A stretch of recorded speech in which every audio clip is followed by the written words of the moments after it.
Pendant la Deuxième Guerre mondiale, ce n'est un secret pour personne, des Camerounais se sont battus aux côtés de la France. Avec eux et grâce à eux, le pays du général de Gaulle a vaincu l'ennemi. Et comme il fallait s'y attendre, la guerre est terminée, ces Camerounais sont rentrés au pays. Beaucoup sont déjà morts, d'autres, environ 1 millier de personnes vivent encore dans nos villes et campagnes. Qui sont-ils? Comment vivent-ils? Que sont-ils devenus? Ces anciens combattants qui se sont battus aux côtés de la France, c'est l'enquête que nous vous proposons aujourd'hui à QSD.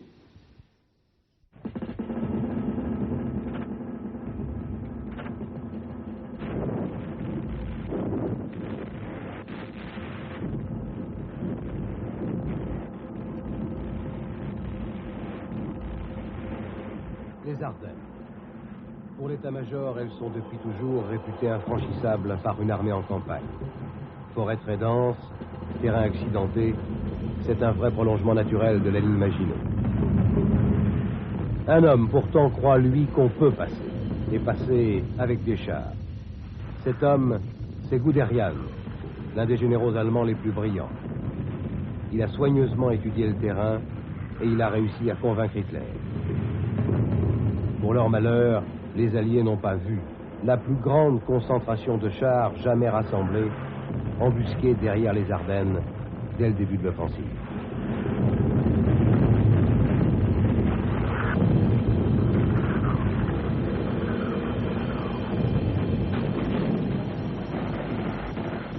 Guderian fonce, sans s'occuper de l'infanterie. En face de lui, il a le point faible du dispositif allié.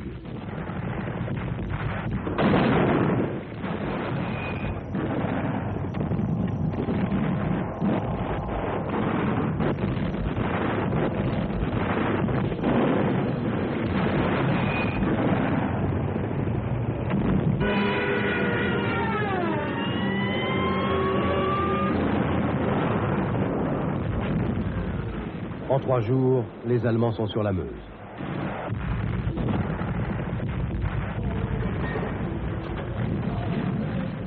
L'infanterie des Panzers commence à traverser la rivière.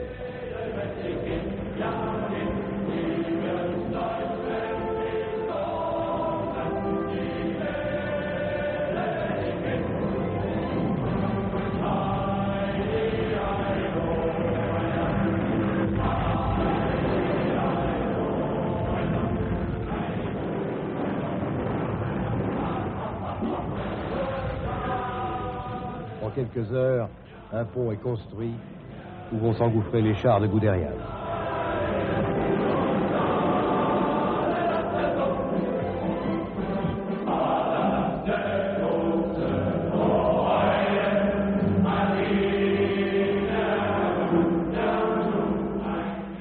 Le 14 mai, 4 jours après le début de l'offensive, Guderian a réussi à faire passer le gros de ses forces. Le haut commandement allié réalise seulement la gravité de la situation.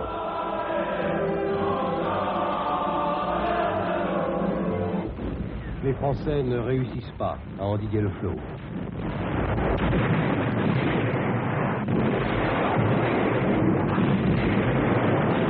Les Allemands font leur premier prisonnier. C'est presque trop beau pour être vrai.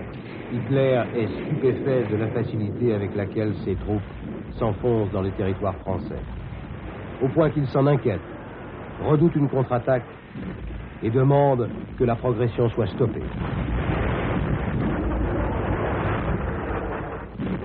Hélas, les Alliés ne sont plus en mesure de profiter de cette erreur incroyable. L'ennemi est déjà dans leur dos, la défaite est inéluctable. Le 15 mai, Paul Reynaud téléphone à Churchill pour lui dire « Nous avons perdu la bataille ».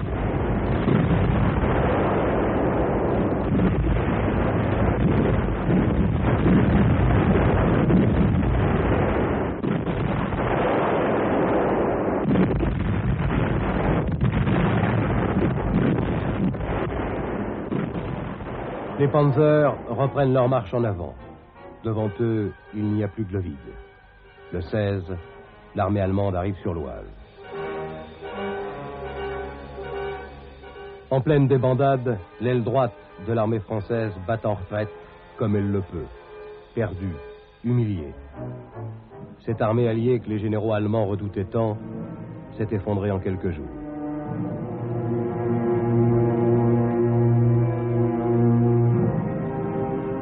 C'est la pagaille générale. En réalité, les Français comme les Alliés ont eux aussi une guerre de retard. S'il y a une faillite en 1940, ce n'est pas celle des combattants, c'est celle de la pensée stratégique. Le piège se referme à toute vitesse. Le 20 mai, les Allemands sont sur la Manche. Les armées alliées du Nord sont menacées d'encerclement.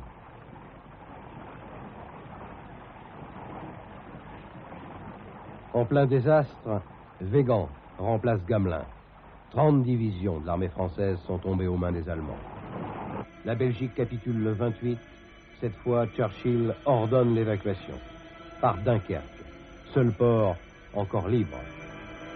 C'est l'opération Dynamo. Tout ce qui ressemble à un bateau en Angleterre est mobilisé pour rapatrier le corps expéditionnaire.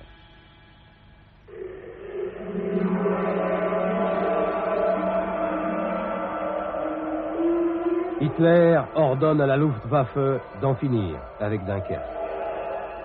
Les panzers qui sont à 15 km seulement du port ont reçu l'ordre de ne pas bouger. Incompréhensible. Au point que certains se demandent aujourd'hui si Hitler n'a pas voulu laisser une issue à Churchill pour pouvoir ensuite signer avec lui une paix de compromis. En tout cas, l'erreur militaire est énorme. À Dunkerque, c'est l'enfer, mais la Royal Navy va réussir l'exploit de rapatrier 338 000 hommes britanniques et alliés.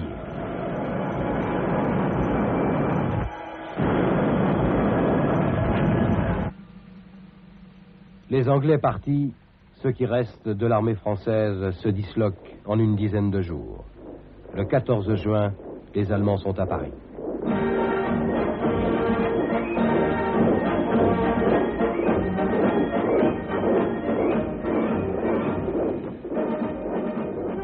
Hitler réalise son rêve. Paris est à ses pieds.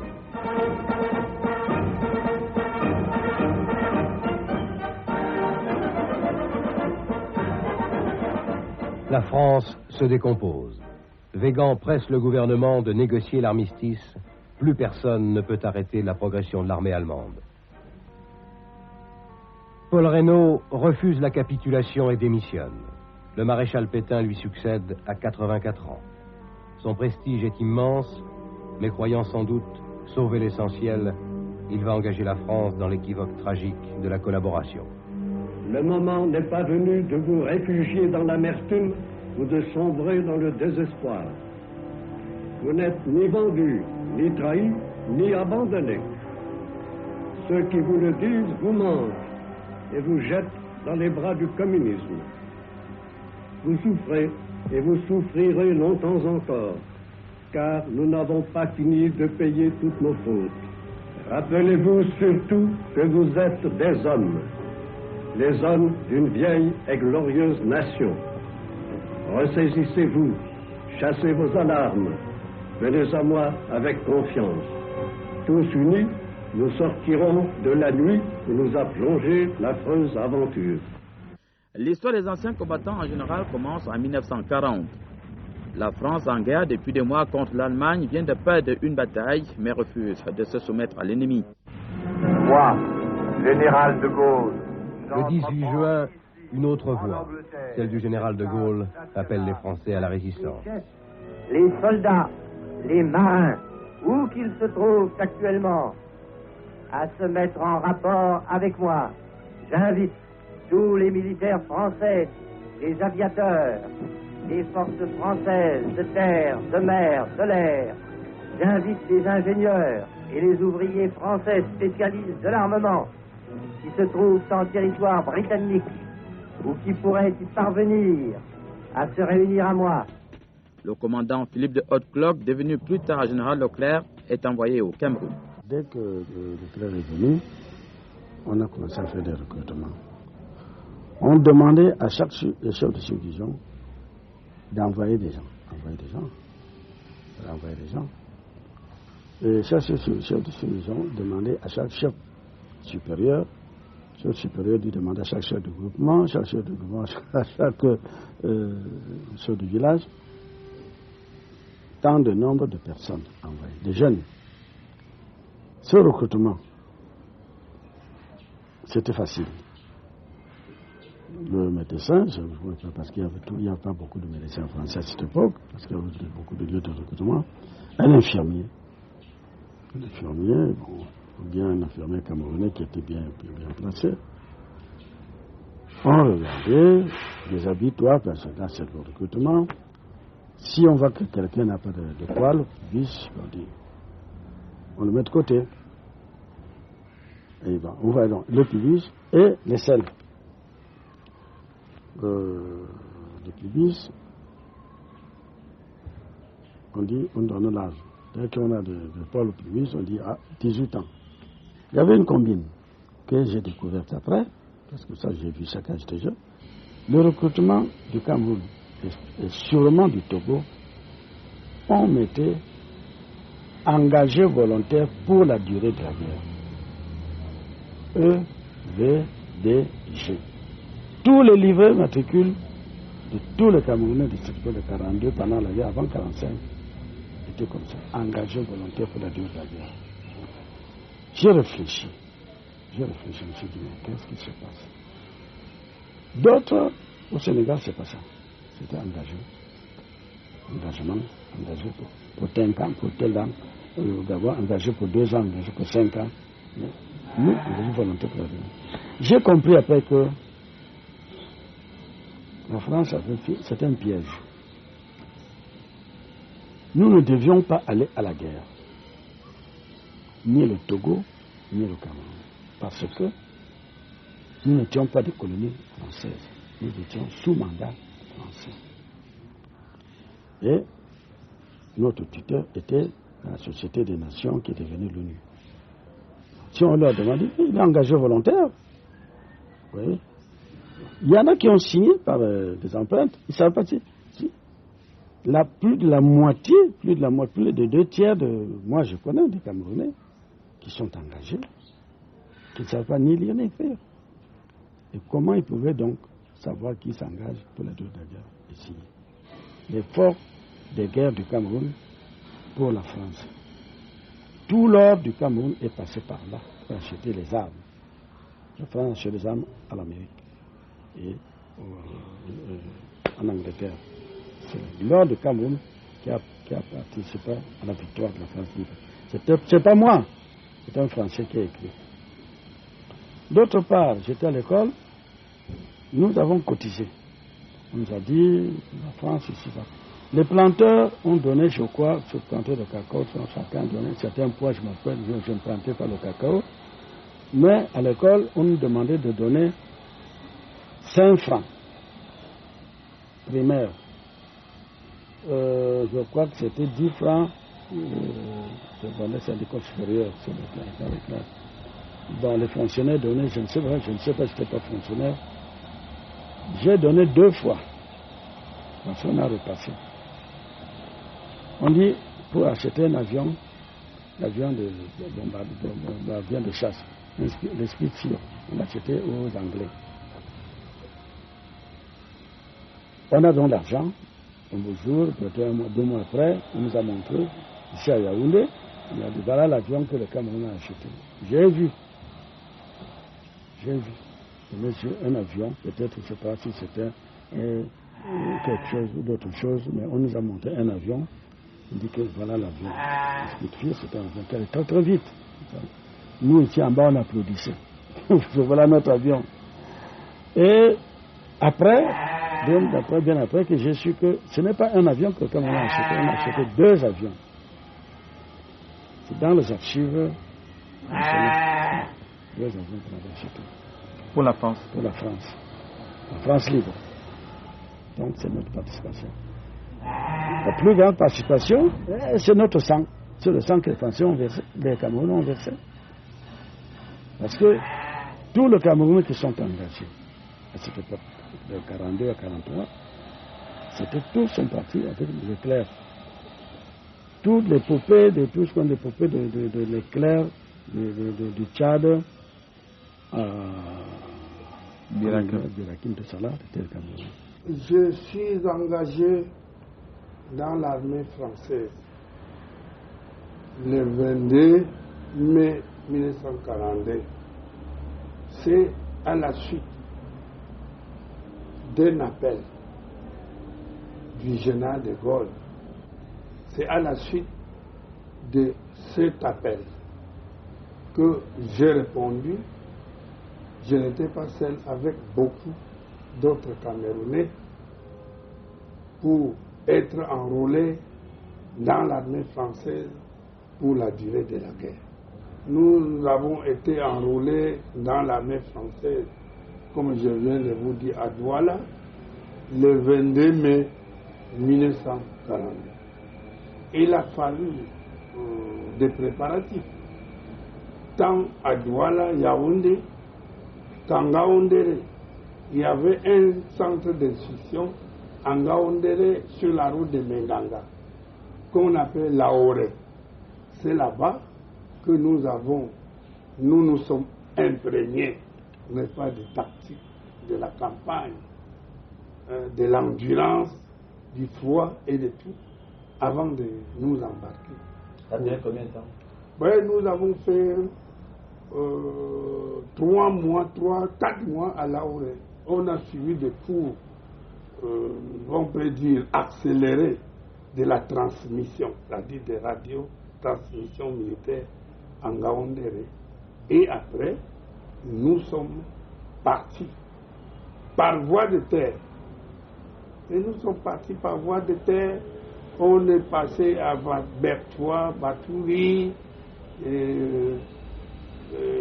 la République centrafricaine, le Tchad. Après, nous sommes revenus à Port-Fouro, vous comprenez, et Port-Fouro, Nigeria, Niger et le désert du Sahara. Nous avons traversé le désert du Sahara en passant, je me rappelle de quelques noms, El Goria, Insala, Gardaya, Tougou, Tamaracet, c'est la dernière gare de l'Algérie dans le désert. Bon. Et Marmont, c'est le nom d'un général français. Certainement, ces noms sont changés maintenant, lorsque l'Algérie a été mise. Et le voyage a duré combien de temps? Je vais vous dire beaucoup de nos camarades. C'est un voyage qui a duré 1 mois. On ne pouvait pas aller facilement, quitter facilement d'un point à l'autre. Les gens étaient fatigués parce qu'il fallait, vous voyez, il fallait mettre des tôles dans le désert. Vous voyez, vous courez, vous prenez votre tôle, vous mettez devant pour empêcher les camions de s'ensabler. Alors, donc les camions militaires marchaient sur le tôle, préparés à cet effet. Alors, bon, nous avons perdu dans le désert du Sahara au moins 5 camarades qui sont morts de fatigue. Nous sommes arrivés, stationnés à Marmont. On a fait à Marmont, près de Constantine, 6 mois. 6 mois avant de nous embarquer pour la France, pour Marseille, à Oran. Et arrivé à Marseille? Arrivé à Marseille, nous sommes restés encore 6 mois à Aubagne pour nous acclimater. Il fallait s'acclimater pour assurer les gardes avec. Nous sommes d'ailleurs arrivés là en hiver. Il faisait très froid. Il fallait s'acclimater, vous comprenez. Et après cette climatisation, nous nous sommes engagés dans l'armée de l'Atlantique avec le groupe de transport 512 de l'armée de l'Atlantique. Et nous sommes partis du Cameroun. Il y avait 2 bataillons. Le bataillon de marche numéro 13 et le bataillon de marche numéro 14. Et en France, quand au moment, n'est-ce pas, de nous engager dans la bataille pour déloger les derniers postes des Allemands qui étaient, n'est-ce pas, infiltrés dans le blocus, n'est-ce pas, à Royan, et à Royan, Pointe-de-Grave, Idolero, il a fallu, n'est-ce pas, pour s'acclimater. Et nous nous sommes engagés là-bas sous le commandement du général de la Mina, qui était le collègue général de la Mina et le collègue de Saint-Cyr du général de Gaulle. Il a été major de la promotion de De Gaulle. Et le général de l'Armina, cette unité, était placé sous le commandement du général d'armée de l'Artre de Tassigny, qui était commandant en chef de l'armée française à ce moment. Et il faut vous dire que toutes nos tenues, nous étions habillés par l'armée américaine. On avait la tenue des Américains. Notre rôle sur le terrain, nous étions artilleurs.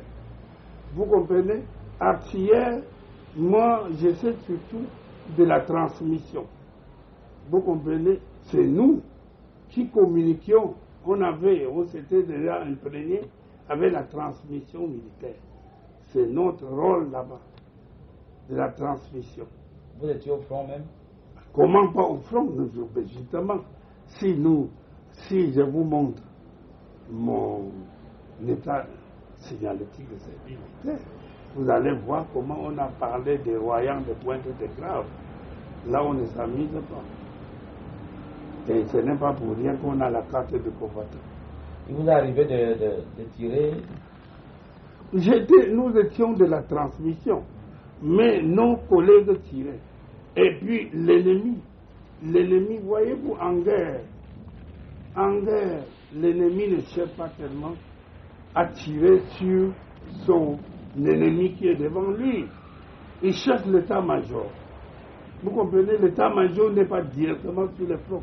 C'est l'état-major qui organise la bataille. Là-bas, avec la transmission, on donne le commandement aux militaires qui sont sur le front. Et si l'état-major est détruit, mais vous luttez, vous combattez en débandade. C'est fini pour vous. Vous n'avez ni instruction, ni disposition, n'est-ce pas, une contre-disposition à prendre, n'est-ce pas, pour venir à bout de l'ennemi. Et les ravitaillements aussi. Vous ne pouvez pas savoir ce qui manque aux soldats qui sont sur le front. Est-ce que c'était du... Mais quand vous apprenez, ce n'était pas une simple guerre comme ça. Mais à partir de ce moment, vous comprenez, la guerre était déjà sophistiquée. Il y a l'aviation. Vous comprenez, ce n'est pas seulement l'infanterie comme avant. Il y a d'abord une aviation intense, tant des ennemis, oui, et que des alliés.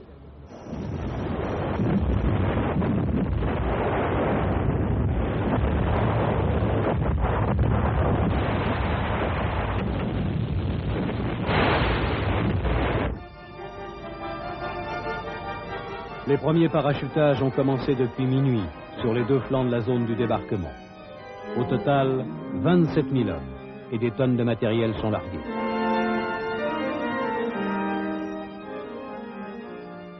Les Alliés nous ont trouvés en France, sur le front. Nous étions déjà sur le front. Des Alliés ont débarqué, par exemple, en Charente-Maritime. C'est Bordeaux, Charente-Maritime. À Royan. Vous comprenez? Ils ont débarqué. Nous avons délogé. Il y a des phases de débarquement. Il y a des alliés qui ont débarqué, par exemple en Normandie. Ils ont débarqué à Toulon, sur la mer Méditerranée, à Toulon, vous comprenez, à Nice. Mais nous étions en France. Il y avait avec les forces françaises de l'intérieur. Nous étions déjà là. C'est nous qui les avons accueillis. Vous comprenez? Parce qu'il y avait les Français à l'intérieur qu'on appelle, nous, dans l'histoire de cette deuxième guerre mondiale, les forces françaises de l'intérieur. Les forces françaises de l'intérieur, les forces françaises libres. Nous avons joué les deux rôles. Nous sommes les forces françaises libres. Parce que nous avons rallié la France à partir de l'Afrique. Et nous sommes venus en France retrouver ceux qui luttaient, n'est-ce pas, contre l'Axe.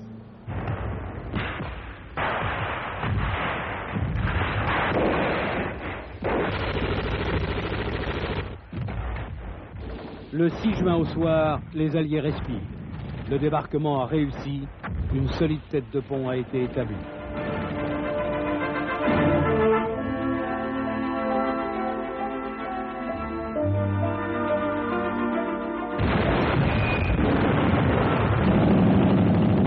Les Allemands vont vite se ressaisir. Les opérations prennent du retard. Il faut plus d'un mois aux Alliés pour libérer Caen.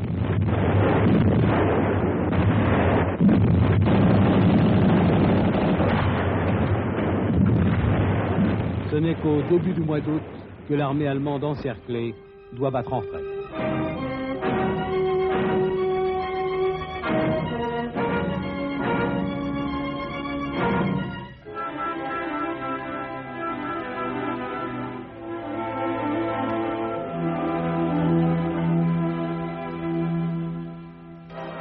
Le 15 août, c'est le débarquement en Provence. Delattre libère Marseille et Toulon. La tenaille se referme, mais Hitler n'a pas encore dit son dernier mot.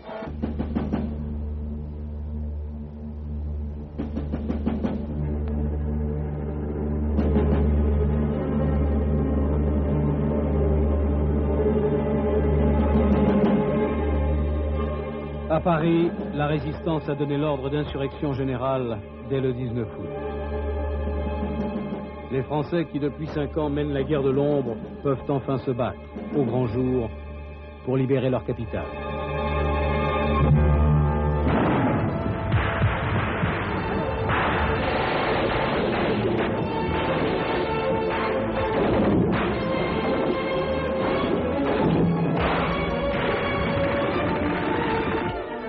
Hitler enrage. Il ordonne d'ensevelir Paris sous les ruines. Mais il est trop tard. La deuxième DB de Leclerc arrive aux portes de Paris le 25 août.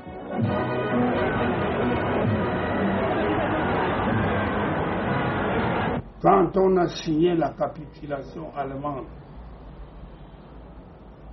à Paris, qui l'a signé, c'est le maréchal Leclerc. Le 8 mai 1947, à la gare Montparnasse, on a défilé l'entrée triomphale du général de Gaulle à Paris, aux Champs-Élysées.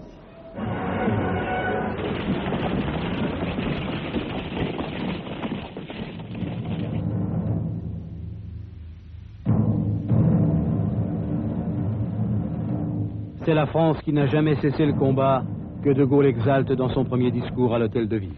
Paris outragé, Paris brisé, Paris martyrisé, mais Paris libéré. Libéré par lui-même, libéré par son peuple avec le concours des armées de la France, avec l'appui et le concours de la France tout entière, c'est-à-dire de la France qui se bat, c'est-à-dire de la seule France, de la vraie France, de la France éternelle.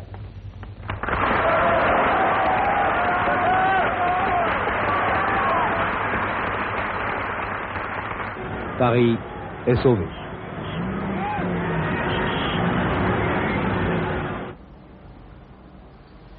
Brigadier Fankou David, matricule 11 1980. Répondant à l'appel de la France en péril de mort, vous avez rallié les forces françaises libres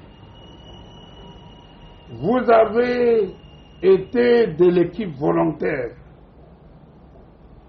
des bons compagnons qui ont maintenu notre pays dans la guerre et dans l'honneur. Vous avez été de ceux qui, au premier rang, lui ont permis de remporter la victoire. Au moment où le but est atteint, je tiens à vous remercier amicalement, simplement, au nom de la France. 1er septembre 1945, Charles de Gaulle.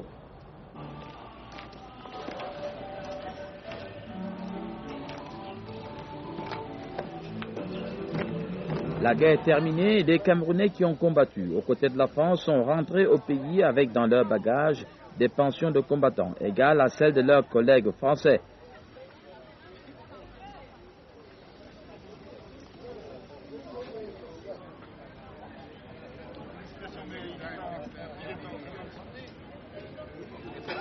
Mais depuis l'indépendance du Cameroun, ces pensions de combattants sont complètement gelées. Et si nous ne voulons pas qu'on soit indépendant, c'est du fait qu'on est indépendant. Mais par contre, nous, les Camerounais, nous avons fait la guerre comme des étrangers. Comme les Italiens, les Espagnols, les Hongrois, les étrangers qui ont fait la guerre du côté de la France dans la Légion étrangère. Nous avons fait. Ceux-là, ils ont des pays souverains, mais ils gagnent comme les Français. Donc nous pensons que ce n'est même pas une question c'est une question de peau. Parce que tout noir n'a pas bénéficié de cette augmentation. C'est pas notre peau. Donc la France ne voulait pas qu'on soit indépendant. Elle voulait qu'on reste toujours colonie ou bien quoi. Comme ça, on continue à gagner comme eux. Ils disent que nous avons refusé la nation française. Le Camerounais n'était pas citoyen français. Comme le Congolais n'était pas français. On était nous étions sous mandat. Les Camerounais, les autres étaient colonies. Colonie ne peut pas dire être de nationalité. Et la pension est de combien aujourd'hui? Ce que je peux connaître, c'est presque la retraite de combattant. Je maîtrise un peu. Elle est maintenant de 27 000 francs par semestre. 27 000 francs par semestre. Alors que les Français gagnent plus de 100 000 francs. Nous nous demandons si ceux qui sont tombés sur le champ de bataille, que ce soit français ou camerounais, est-ce qu'il y a 200? Est-ce que la France est mécontente de notre liberté? Est-ce que la France méconnaît les services que nous avons rendus? Non seulement les services rendus jusqu'au sacrifice suprême. Nous mourons tous les jours et nous souffrons sous le poids de la misère. Alors que cette France, dont la devise est égalité, vraiment nous voit dans cette situation et elle ne se meut pas. Nous nous demandons, est-ce que la France serait comme un désert qui ressemble à une mer et dont on ne voit jamais les bords? Plus grave encore, la France décide de ne plus délivrer la carte de combattant. Nyapenye Jean, que voici, 83 ans, ancien chauffeur dans l'armée britannique, rentré au Cameroun en 1946, attend sa carte de combattant depuis plusieurs années. Ça fait 3 ans ou 4 ans que j'ai envoyé le mandat. Je suis sous le mandat. J'ai envoyé même le mandat en France. Et on dit qu'on avait envoyé tous les papiers en Europe. Il faut que j'attende. Et dernièrement, on m'avait encore envoyé la lettre que j'attends. C'est comme ça qu'on m'a dit. Ça fait à peu près 4 ans, M. Victor. Ce que j'ai maintenant pour le problème de famille, mon cher fils, c'est ma femme qui de m'aider pour pouvoir les dehors et pour les planter. C'est lui qui de m'aider pour nourrir les enfants. Pour moi, je n'ai rien. Je suis malade par plusieurs années. Mais ce n'est pas comme aujourd'hui. Aujourd'hui, je suis déjà foutu. Ce qu'on nous dit là-bas au bureau, on dit que si tu n'as pas la carte de combattant, on ne peut pas t'aider. Même à la consulat, si tu n'as pas la carte, j'ai déjà demandé la carte de pied. On fait tous mes dossiers. Tous mes dossiers ne sont pas avec moi. Tous mes dossiers sont avec moi. On m'a jeté comme un boîte des allumettes. Il y a beaucoup de choses, malheurs qui m'arrivent. On ne m'aidait pas. On ne m'aidait pas. Que j'ai souffert avec M. De Gaulle.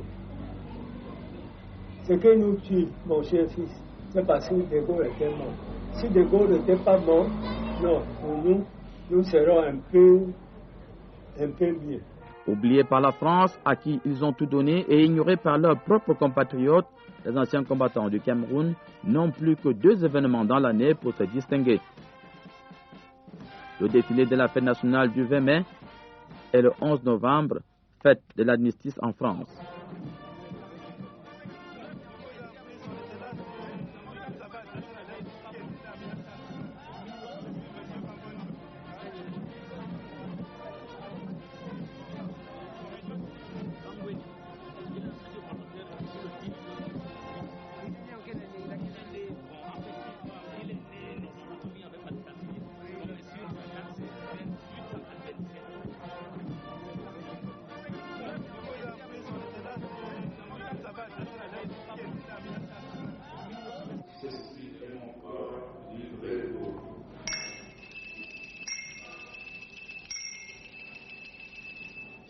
Ce 11 novembre 2000 est un grand jour pour les anciens combattants du Cameroun.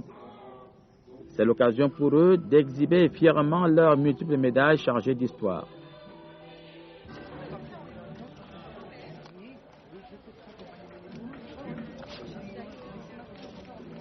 Dans la foule, l'œil de la caméra capte une silhouette étrange. C'est aussi un ancien combattant. On apprend par son fils qu'il s'appelle Bangweni, qu'il est né vers 1897 à Kangambé et qu'il est à 103 ans le dernier survivant camerounais de la Première Guerre mondiale. Ça va, 1918. Il faut que je dise à l'ambassadeur. Oui.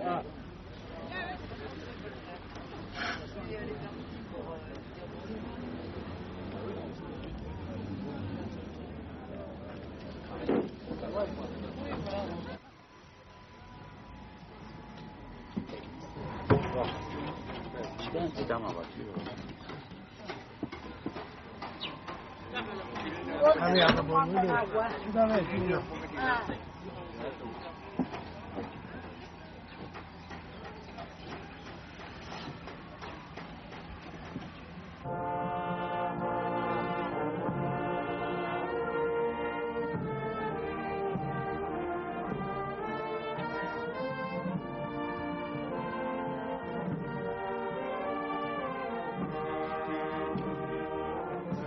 Engagé dans l'armée française en 1918 sous le matricule 851, Bangweni, qui prend part pour la première fois à ce genre de cérémonie, espère et attend enfin une reconnaissance de la France.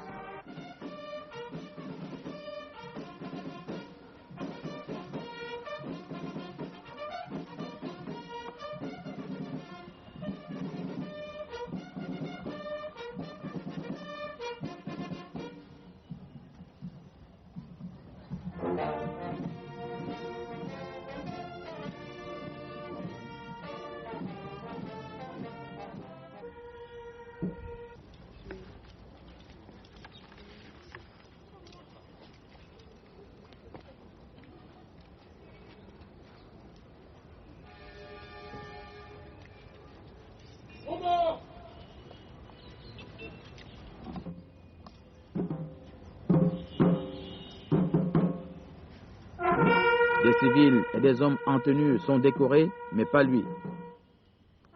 Il aura juste droit à quelques mots de réconfort de l'ambassadeur de France. Vous parlez français? Un peu. Écoutez, je suis heureux de vous rencontrer. Et puis, je pense, et je vais vous faire une décoration, et on verra ça plus tard.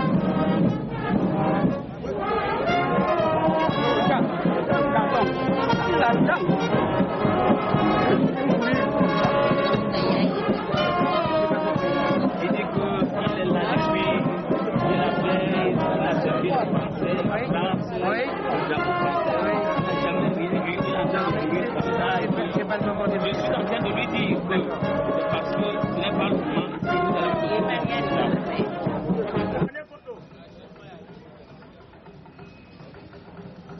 Quelques semaines plus tard, le 29 décembre 2000, l'ancien combattant Bangweni, matricule 851, âgé de 103 ans, meurt des suites des maladies à Yaoundé. Il est mort le 29 décembre matin, le 29 décembre 2000 matin.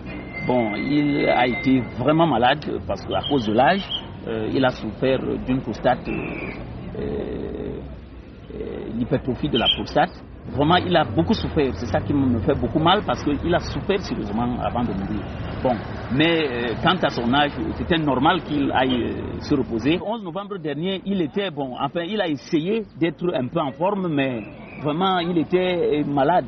Il était malade, mais pour la circonstance, la forme, je crois plutôt que c'était psychologique parce qu'il ne comprenait pas pourquoi quelqu'un comme lui, depuis, bon, il n'a jamais même eu l'honneur de rencontrer quelqu'un de la France, bon, et d'être même invité, il ne comprenait pas parce qu'il y a eu une invitation en bonne et due forme. J'ai dû me déplacer et on m'a même remis de l'argent de transport. Le commandant du détachement militaire de l'ambassade de France au Cameroun, le commandant de Buis, René de Buis, qui a même été décoré le jour des cérémonies, m'a remis un peu d'argent pour aller chercher le père. Bon, je suis parti au village, je l'ai ramené ici. Il n'en revenait pas. Bon, et c'est pour cela que, si vous avez vu un peu sa forme, c'est quelqu'un qui ne comprenait pas exactement ce qui lui arrivait. Bon, malheureusement, bon, il croyait, lui, peut-être en son âme et conscience, croyait que l'invitation voulait dire la reconnaissance et puis qu'on allait peut-être essayer de faire quelque chose pour lui. Bon, pour ces derniers jours, bon, malheureusement, bon, rien n'a été fait. Et puis, bon, je suis en train d'attendre, je ne sais pas ce qui va se passer. Mon père m'avait indiqué ses matricules. Donc, le premier matricule, c'était 851. Le second matricule de la première guerre, c'était 851. Celui de 40, c'était 334. Bon, on a pu retrouver le matricule 851, on n'a pas pu retrouver le matricule 334. Bon, mais néanmoins, on a constitué tout le dossier au niveau de l'ambassade. Le chargé des affaires militaires, ancien combattant, a envoyé par voie diplomatique depuis le 12 août 1999. Donc jusqu'à ce jour, bon, le vieux malheureusement est mort sans trouver le résultat, sans avoir la reconnaissance de la France, parce que ce qu'on a demandé, la reconnaissance pour service rendu à la mère patrie, parce qu'en fait il faut préciser qu'à l'époque ils étaient tous français, bon, mais il n'a jamais eu cette reconnaissance, et puis il est parti comme ça, bon, sans toutefois avoir cette reconnaissance. Nous mourons tous les jours des misères, pendant qu'il ne manque pas à la France les moyens de nous aider. La France oublie tous les sacrifices que les originaires de son ancien empire colonial, que les originaires du pays où elle est encore fière, où on parle la même langue.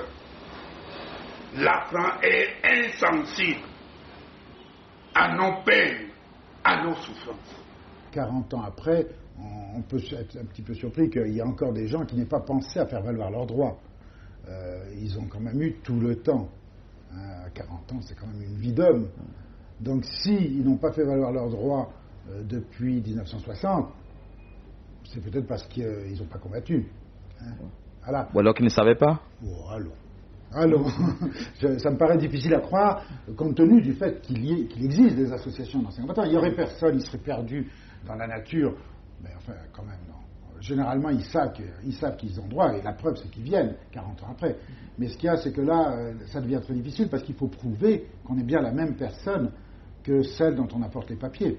C'est vrai que la place des anciens combattants africains, notamment, a été, regrettablement, hein, ils ont des pensions qui ont été cristallisées, etc., au moment des indépendances, et on le regrette pour eux, parce que il y a beaucoup de gens qui s'élèvent contre cela et qui demandent à ce que ça soit revu. Bien sûr, c'est pas en mon pouvoir, mais si je le pouvais, évidemment, très vite on les relèverait. Mais malgré tout, l'effort qui est consenti par la France n'est pas totalement négligeable. Actuellement, ici, sur le Cameroun, nous considérons qu'il y a environ 1400 anciens combattants.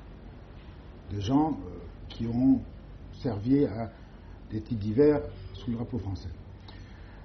Sur ces 1400 anciens combattants, environ 135, 140, un dixième, sont titulaires d'une pension militaire de retraite, c'est-à-dire qu'ils ont effectué un certain nombre d'années leur ouvrant droit à une pension.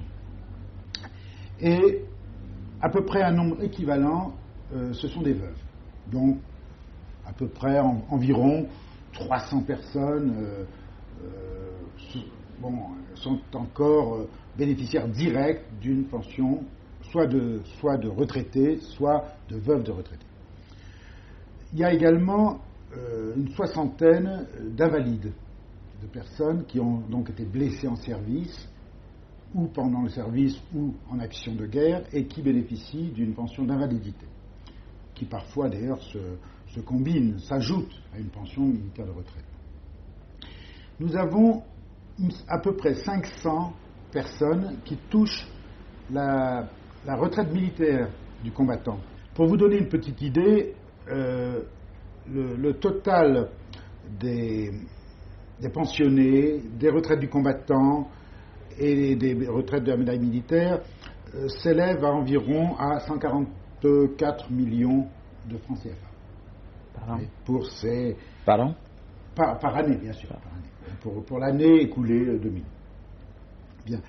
Donc, en gros, nous avons 700 personnes qui bénéficient de ces pensions à un titre divers, voyez, pour environ 150 millions de CFA. À côté de cela, nous avons des fonds qui nous sont attribués par l'Office national des anciens combattants pour aider ceux des anciens combattants qui ne bénéficient pas d'une aide directe, généralement d'une pension de retraite ou de pension d'invalidité. Et donc on donne des secours, des aides ponctuelles, quand ils ont des ennuis, ils viennent nous voir, nous expliquer leurs problèmes. Et là, on a environ encore 140 bénéficiaires, hein, grosso modo par chaque année, et qui perçoivent un peu plus de 6 millions de CFA. Eux tous, c'est pas des grosses aides, mais enfin, ça aide. Quand on a rien, on est toujours content d'avoir une petite aide. Également, il y a diverses petites subventions qui s'ajoutent à cela, telles que des uniformes. Également, l'Office national des anciens combattants nous accorde quelques subventions, pas trop, mais enfin, pas autant qu'on voudrait, pour aider un peu à la mise en état ou à la réfection des maisons du combattant. Alors là, on a eu aussi 2 ou 3, à peu près, l'année dernière, 3 700 000, vous voyez, c'est pas énorme, mais enfin, voilà. Grosso modo, le total annuel des sommes qui sont gérées par ce consulat au titre des anciens combattants s'élève à 160 millions de CFA. Si beaucoup d'anciens combattants camerounais pleurent des misères, en revanche, il y en a un au moins qui a su se mettre à l'abri du besoin. Le voici, Raphaël Onana, 82 ans, citoyen français, père de 10 enfants, engagé volontaire en 1941 et amputé de la jambe gauche en 1942 lors de la terrible bataille de Bir Hakeim en Libye. Quand ils sont arrivés en Libye, il y a donc eu une coupure de leur troupe. Il y a un côté qui est resté et l'autre qui a avancé. Les deux ne pouvaient plus se joindre à la fois. Et c'est là où les Allemands ont attaqué au petit matin. Ça, c'était en 1942. En 1942. Et il nous dit qu'il a senti le matin que son pied était lourd. Il ne pouvait plus le soulever. Et il ne savait pas déjà qu'il était atteint. Quand il demandait à collègues, comment se fait-il que maintenant je ne puisse pas soulever mon pied? Et quand on allait regarder, on a trouvé qu'il était atteint des balles.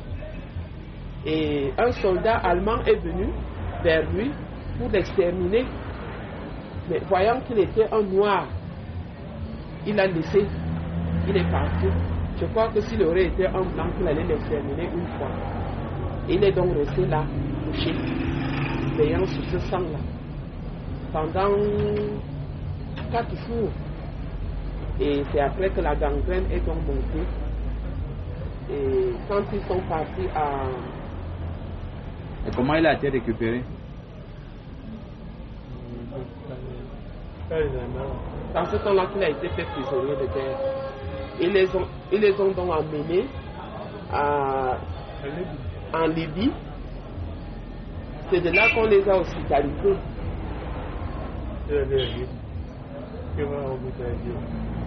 À Birakem. Ils ont fait le tour, ils sont arrivés à Birakem, c'est là qu'on l'a hospitalisé et c'est là qu'on a amputé sa jambe. Ça, c'est l'explication un peu logique.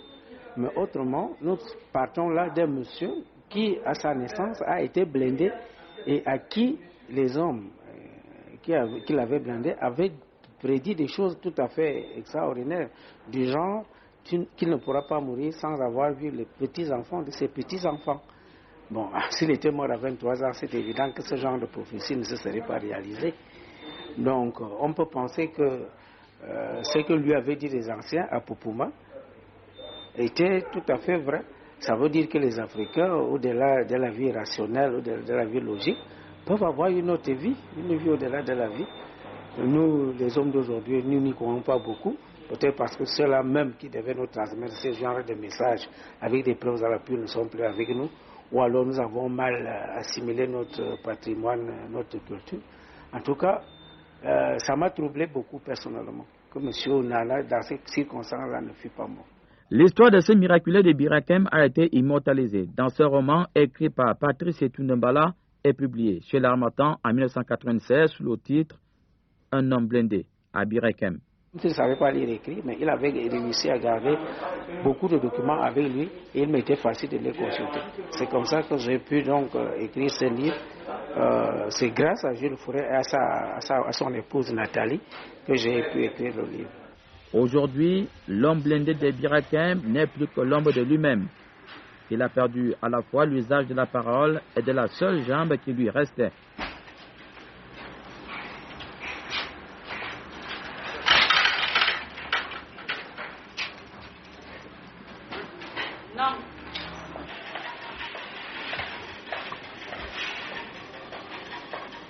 Ce matin, il a rendez-vous avec le cardiologue.